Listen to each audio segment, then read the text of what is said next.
दोपहर के 2 बजे बैंगलोर के एक 2 BHK फ्लैट में कुछ ऐसा हुआ जिसने वहां के लोगों के अंदर एक अजीब सा खौफ फैला दिया। उस फ्लैट में से एक 24 साल की लड़की की लाश मिली। उस लाश की हालत ऐसी थी जैसी बैंगलोर पुलिस ने पहले कभी नहीं देखी थी। उस लड़की के सर पर एक गहरी चोट लगी थी और पूरे चेहरे पर कांच के छोटे छोटे टुकड़े घुसे हुए थे। उस लड़की की बॉडी का रंग नीला पड़ चुका था और उससे एक बहुत अजीब सी महक आ रही थी। ऐसा लग रहा था जैसे उसकी मौत को कई दिन बीत चुके हों। वो लाश अनीशा की थी। अनीशा दिल्ली से बिलोंग करती थी और बैंगलोर की एक IT कंपनी में काम करती थी। ये मामला बैंगलोर पुलिस के सामने तब आया जब अनीशा की ऑफिस कलीग और दोस्त सृष्टि ने पुलिस को फोन करके सब बताया। अनीशा कई दिन से ऑफिस नहीं आ रही थी और अपना फोन भी नहीं उठा रही थी। सृष्टि जब उसके घर गई और उसने अनीशा के फ्लैट का मेन डोर खोलने की कोशिश की तो वो आसानी से खुल गया। वो फ्लैट के अंदर घुसी तो उसने देखा कि अनीशा के बेडरूम में उसकी डेड बॉडी पड़ी थी।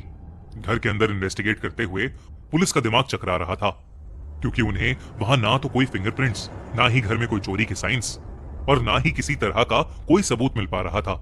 सृष्टि ने पुलिस को बताया कि अनीशा उस फ्लैट में अभी हाल ही में शिफ्ट हुई थी और जब से वो उस फ्लैट में शिफ्ट हुई थी तब से उसका बर्ताव बहुत ही ज्यादा बदल गया था। अनीशा जो सबसे पहले ऑफिस आ जाया करती थी अब सबसे लेट ऑफिस पहुंचती थी।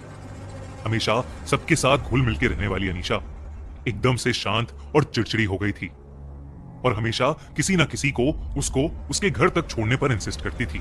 जब पुलिस ने अनीशा के पड़ोसियों से पूछताछ की तो उन्हें भी पिछले कुछ दिनों में कोई अनयूजुअल शोर सुनाई नहीं दिया।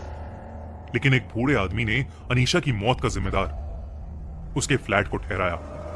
उसने बताया कि वो फ्लैट हॉन्टेड है और उस फ्लैट में एक शराबी आदमी रहता था जिसने उस फ्लैट में सुसाइड कर ली थी। तब से उसकी आत्मा उस फ्लैट में भटकती है। लेकिन बाकी नेबर्स ने उस बूढ़े आदमी को झुठला दिया और पुलिस को अपने बयान में कहा कि वो सटिया गया है और वो कुछ भी बोलता रहता है। पुलिस को भी उसकी बात पर यकीन नहीं हुआ, पर अनीशा की छवि नाम की एक दोस्त ने पुलिस को कुछ ऐसा बताया जिससे सबके होश उड़ गए। उसने बताया कि ये सब एक लड़के रजनीश का किया धरा है। रजनीश अनीशा के स्कूल में पढ़ता था और उसके नए फ्लैट में शिफ्ट होने के बाद वो उसे सबसे पहले नीचे के एक जनरल स्टोर पर मिला था और उनकी वहां एक बार बात भी हुई थी। पर रजनीश और अनीशा की मुलाकात के अगले दिन ही अनीशा को एकदम से उसके फोन पर अनजान नंबर से मैसेज आया जो उसे रजनीश ने करा था। रजनीश ने अनीशा को यह बताया कि वो उससे स्कूल टाइम से बहुत ज्यादा प्यार करता है। इसके बाद रजनीश अनीशा को अजीब अजीब मैसेज भेजकर परेशान करने लगा।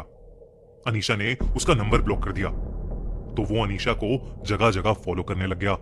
इसके बाद अनीशा बहुत डरी डरी रहने लगी क्योंकि उसे लग रहा था कि रजनीश उसे हर जगह अपनी पल्सर बाइक और रेड हेलमेट पहने फॉलो करता रहता है। छवि ने बताया कि कुछ दिन पहले जब वो अनीशा को उसके घर छोड़ने गई थी तो उसने अनीशा के अपार्टमेंट्स के बाहर पल्सर बाइक पर लाल हेलमेट पहने हुए एक आदमी को देखा भी था, लेकिन उस हेलमेट की वजह से छवि उसका चेहरा नहीं देख पाई थी। पुलिस ने जब रजनीश को ढूंढने की कोशिश की तो उन्हें पता चला कि रजनीश पिछले 10 सालों से USA में रह रहा है। जब छवि को रजनीश की फोटोज दिखाई गई तो छवि ने कहा कि वो आदमी जिसे उसने देखा था वो एकदम दुबला पतला था और उस फोटो में रजनीश काफी हट्टा कट्टा लग रहा था। इसका मतलब साफ था, वो जो कोई भी था वो अनीशा को स्टॉक कर रहा था और रजनीश का झूठा नाम यूज कर रहा था। फिर पुलिस ने छवि के बयान के मुताबिक उस जनरल स्टोर को ढूंढा जहां अनीशा उस आदमी से पहली बार मिली थी। पर उस स्टोर की CCTV फुटेज देखकर पुलिस भी हैरान हो गई क्योंकि हर CCTV फुटेज में अनीशा उस स्टोर के अंदर अकेली ही थी, उसके साथ कोई और नहीं था। पुलिस ने जब अनीशा के अपार्टमेंट्स की लॉबी और लिफ्ट की CCTV फुटेज देखी तो उन्हें दिखा कि अनीशा कुछ रात पहले रात के करीब 1 बजे बहुत घबराई हुई अपनी सोसाइटी में घुसी और लिफ्ट में जाते ही रोने लगी। लिफ्ट में उसके साथ कोई नहीं था।